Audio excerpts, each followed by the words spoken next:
ಎಲ್ರಿಗೂ ನಮಸ್ಕಾರ. ಬನ್ನಿ, ಇವತ್ತು ನಾವು ಮಾನವ ಕುಲದ ಒಂದು ಅದ್ಭುತ ಪಯಣಕ್ಕೆ ಹೊರಡೋಣ. ಅಂದ್ರೆ ಕಲ್ಲಿನ ಆಯುಧಗಳನ್ನ ಬಳಸಿದ್ದ ಕಾಲದಿಂದ ಹಿಡಿದು ಇವತ್ತಿನ ಗಗನಚುಂಬಿ ಕಟ್ಟಡಗಳವರೆಗೂ ನಮ್ಮ ಪೂರ್ವಜರು ಹೇಗೆ ಸಾಗಿ ಬಂದ್ರು ಅಂತ ನೋಡೋಣ. ಈ ಪಯಣದಲ್ಲಿ ನಾವು ಯಾರು, ಎಲ್ಲಿಂದ ಬಂದೆವು ಅನ್ನೋ ಪ್ರಶ್ನೆಗಳಿಗೆ ಉತ್ತರ ಹುಡುಕೋ ಪ್ರಯತ್ನ ಮಾಡೋಣ. ಸರಿ, ನಮ್ಮ ಈ ಪಯಣವನ್ನ 5 ಭಾಗಗಳಾಗಿ ನೋಡೋಣ.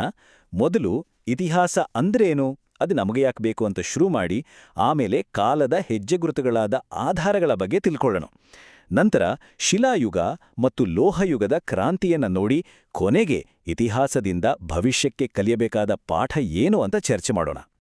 ಮೊದಲನೇದಾಗಿ ಇತಿಹಾಸ ಅಂದ್ರೆ ಏನು ಅಂದ ತಕ್ಷಣ ಬರೀ ರಾಜರು, ಯುದ್ಧಗಳು, ದಿನಾಂಕಗಳು ಅಷ್ಟೇ ನೆನಪಿಗೆ ಬರುತ್ತೆ ಅಲ್ವಾ? ಆದರೆ ಅದು ಅಷ್ಟಕ್ಕೆ ಸೀಮಿತ ಅಲ್ಲ. ಇತಿಹಾಸ ಅನ್ನೋದು ನಮ್ಮೆಲ್ಲರ ಸಾಮೂಹಿಕ ಕಥೆ. ನಾವು ನಡೆದು ಬಂದ ದಾರಿಯನ್ನ, ನಮ್ಮ ಗೆಲುವು ಸೋಲುಗಳನ್ನ ತೋರಿಸುವ ಒಂದು ದೊಡ್ಡ ಕನ್ನಡಿ ಇದ್ದ ಹಾಗೆ.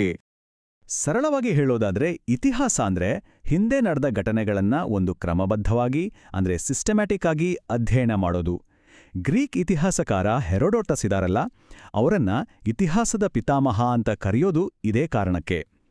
ಯಾಕಂದ್ರೆ ಅವರೇ ಮೊದಲ ಬಾರಿಗೆ ಘಟನೆಗಳನ್ನ ಹೀಗೆ ವ್ಯವಸ್ಥಿತವಾಗಿ ದಾಖಲಿಸೋಕೆ ಪ್ರಯತ್ನ ಪಟ್ಟಿದ್ದು. ಈ ಮಾತನ್ನ ನೋಡಿ, ಇತಿಹಾಸವು ಸಮಾಜದ ಸ್ಮರಣಶಕ್ತಿ.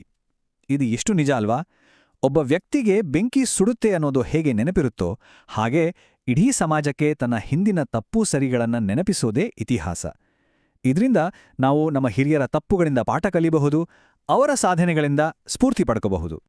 ಸರಿ, ಹಾಗಾದ್ರೆ ಇತಿಹಾಸಕಾರರಿಗೆ ಸಾವಿರಾರು ವರ್ಷಗಳ ಹಿಂದಿನ ಕತೆ ಹೇಗ್ ಗೊತ್ತಾಗತ್ತೆ? ಏನೋ ಕಲ್ಪನೆ ಮಾಡ್ಕೊಂಡು ಬರೀತಾರ? ಖಂಡಿತ ಇಲ್ಲ. ಅವರು ಸಂಪೂರ್ಣವಾಗಿ ಅವಲಂಬಿಸಿರೋದು ಪುರಾವೆಗಳ ಮೇಲೆ, ಅಂದ್ರೆ ಗತಕಾಲ ಬಿಟ್ಟು ಹೋದ ಹೆಜ್ಜೆಗುರುತುಗಳ ಮೇಲೆ. ಇತಿಹಾಸದ ಆಧಾರಗಳನ್ನ ನಾವು ಮುಖ್ಯವಾಗಿ 2 ರೀತಿ ನೋಡಬಹುದು. ಒಂದು ಸಾಹಿತ್ಯ ಆಧಾರ, ಅಂದ್ರೆ ಬರೆದಿಟ್ಟಿರೋ ಗ್ರಂಥಗಳು, ಪುಸ್ತಕಗಳು ಅಥವಾ ಬಾಯಿಂದ ಬಾಯಿಗೆ ಹರಿದು ಬಂದಿರೋ ಜಾನಪದ ಕಥೆಗಳು. ಇನ್ನೊಂದು ಪುರಾತತ್ವ ಆಧಾರ, ಅಂದ್ರೆ ಭೂಮಿಯನ್ನ ಅಗೆದಾಗ ಸಿಗೋ ಹಳೇ ಕಾಲದ ವಸ್ತುಗಳು. ಇಲ್ಲಿ ನೋಡಿ, ಕೆಲವು ಉದಾಹರಣೆಗಳಿವೆ. ತಾಳೆಗರಿ ಮೇಲೆ ಬರ್ದಿರೋದು ಜಾನಪದ ಕಥೆಗಳೆಲ್ಲ ಸಾಹಿತ್ಯ ಆಧಾರಕ್ಕೆ ಸೇರಿದ್ರೆ, ಹಳೇ ಕಾಲದ ನಾಣ್ಯಗಳು, ಕಲ್ಲಿನ ಮೇಲಿನ ಬರಹಗಳು ಅಂದ್ರೆ ಶಾಸನಗಳು, ಮಡಕೆ ಚೂರುಗಳು, ದೊಡ್ಡ ದೊಡ್ಡ ಸ್ಮಾರಕಗಳು ಇವೆಲ್ಲ ಪುರಾತತ್ವ ಆಧಾರಗಳು. ಪ್ರತಿಯೊಂದು ವಸ್ತುವು ಆ ಕಾಲದ ಕಥೆಯನ್ನ ನಮಗೆ ಹೇಳ್ತಿರುತ್ತೆ.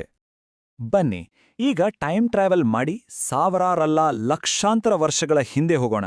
ಇದು ಪ್ರಾಗೈತಿಹಾಸಿಕ ಕಾಲ, ಅಂದ್ರೆ ಮನುಷ್ಯನಿಗೆ ಇನ್ನೂ ಬರವಣಿಗೆನೇ ಗೊತ್ತಿರಲಿಲ್ಲ. ಹಾಗಾಗಿ ಈ ಕಾಲದ ಕಥೆಯನ್ನ ನಾವು ಕೇವಲ ಪುರಾತತ್ವ ಆಧಾರಗಳಿಂದ, ಅಂದ್ರೆ ಸಿಕ್ಕಿರೋ ವಸ್ತುಗಳಿಂದನೇ ಕಟ್ಕೊಡ್ಬೇಕು. ಈ ಶಿಲಾಯುಗದಲ್ಲಿ 3 ಮುಖ್ಯ ಹಂತಗಳಿವೆ. ಮೊದಲನೆಯದು ಹಳೆಯ ಶಿಲಾಯುಗ. ಆಗ ಮನುಷ್ಯರು ಗುಹೆಗಳಲ್ಲಿ ವಾಸ ಮಾಡ್ತಾ ಬೇಟೆಯಾಡಿ ಬದುಕ್ತಿದ್ರು. ಬೆಂಕಿಯನ್ನ ಕಂಡುಹಿಡಿದಿದ್ದು ಇದೇ ಟೈಮ್ನಲ್ಲಿ. ಆಮೇಲೆ ಬಂತು ಮಧ್ಯಶಿಲಾಯುಗ. ಇಲ್ಲಿ ಆಯುಧಗಳು ಇನ್ನಷ್ಟು ಚಿಕ್ಕದಾಗಿ ಶಾರ್ಪ್ ಆದವು, ಮತ್ತೆ ಪ್ರಾಣಿಗಳನ್ನ ಸಾಕೋದಕ್ಕೂ ಶುರು ಮಾಡಿದ್ರು. ಕೊನೆಗೆ ನವಶಿಲಾಯುಗ. ಇದಂತೂ ಒಂದು ದೊಡ್ಡ ಕ್ರಾಂತಿನೇ ಸೃಷ್ಟಿ ಮಾಡ್ತು. ಕೃಷಿ ಶುರುವಾಯ್ತು, ಅಲೆಮಾರಿ ಜೀವನಕ್ಕೆ ಅಂತ್ಯ ಹಾಡಿ ಚಕ್ರದ ಆವಿಷ್ಕಾರವೂ ಆಯ್ತು. ಮನುಷ್ಯನ ಬುದ್ಧಿವಂತಿಕೆ ಅವನ ಉಪಕರಣಗಳಲ್ಲಿ ಹೇಗೆ ಬೆಳೀತು ಅಂತ ಇಲ್ಲಿ ಸ್ಪಷ್ಟವಾಗಿ ನೋಡಬಹುದು. ಮೊದಲು ಬೇಟೆಗೆ ಬಳಸಿದ್ದು ದೊಡ್ಡ ದೊಡ್ಡ ಉರಟು ಕಲ್ಲುಗಳನ್ನ, ಆಮೇಲೆ ಸಣ್ಣ ಸಣ್ಣ ಚೂಪಾದ ಸೂಕ್ಷ್ಮ ಶಿಲಾಯುಧಗಳನ್ನ ಬಳಸಿದ್ರು. ಇದರಿಂದ ಕೆಲಸ ಇನ್ನಷ್ಟು ನಿಖರವಾಯಿತು. ಕೊನೆಗೆ ಕೃಷಿಗೆ ಅನುಕೂಲ ಆಗೋ ಹಾಗೆ ಕಲ್ಲುಗಳನ್ನ ನಯಗೊಳಿಸಿ ಚಕ್ರ ಬಳಸಿ ಮಡಕೆಗಳನ್ನ ಮಾಡೋವರೆಗೂ ತಲುಪಿದ್ರು. ಪ್ರತಿಯೊಂದು ಹಂತನೂ ಒಂದು ದೊಡ್ಡ ಸಾಧನೆನೇ ಸರಿ. ಕಲ್ಲಿನ ಯುಗ ಮುಗಿತಾ ಬಂತು. ಈಗ ಮನುಷ್ಯನ ಕೈಗೆ ಒಂದು ಹೊಸ ಅದ್ಭುತವಾದ ವಸ್ತು ಸಿಕ್ತು, ಅದೇ ಲೋಹ. ಇದು ಇಡೀ ಮಾನವ ಇತಿಹಾಸದ ದಿಕ್ಕನ್ನೇ ಬದಲಿಸಿದ ಒಂದು ದೊಡ್ಡ ಟರ್ನಿಂಗ್ ಪಾಯಿಂಟ್. ಮೊದಲು ಮನುಷ್ಯರು ಬಳಸಿದ ಲೋಹ ತಾಮ್ರ. ಆಮೇಲೆ ಅವರಿಗೆ ಗೊತ್ತಾಯ್ತು, ತಾಮ್ರಕ್ಕೆ ಸ್ವಲ್ಪ ತವರು ಬೆರೆಸಿದ್ರೆ ಕಂಚು ಸಿಗುತ್ತೆ, ಅದು ಇನ್ನೂ ಗಟ್ಟಿ ಅಂತ.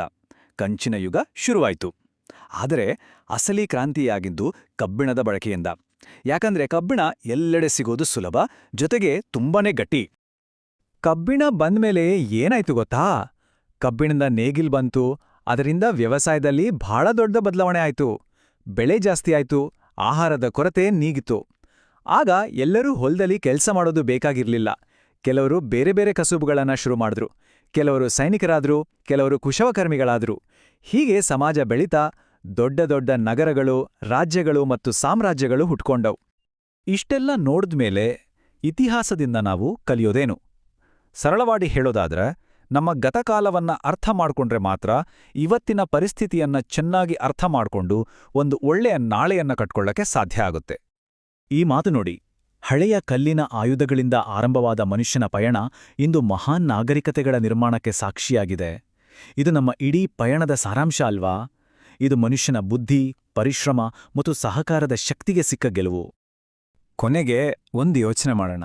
ಈಗಿನಿಂದ ಸಾವಿರಾರು ವರ್ಷಗಳ ನಂತರ ಭವಿಷ್ಯದ ಇತಿಹಾಸಕಾರರು ನಮ್ಮ ಕಾಲದ ಬಗ್ಗೆ, ನಮ್ಮ ಬಗ್ಗೆ ಏನ್ ಬರೀಬೋದು? ನಮ್ಮ ಈ ಇಂಟರ್ನೆಟ್, ಸ್ಮಾರ್ಟ್ಫೋನ್ಗಳನ್ನ ನೋಡಿ ಅವ್ರು ಏನ್ ಅನ್ಕೋಬೋದು? ಈ ಪ್ರಶ್ನೆಯೊಂದಿಗೆ ಇವತ್ತಿನ ಈ ವಿಶ್ಲೇಷಣೆಯನ್ನ ಮುಗಿಸೋಣ.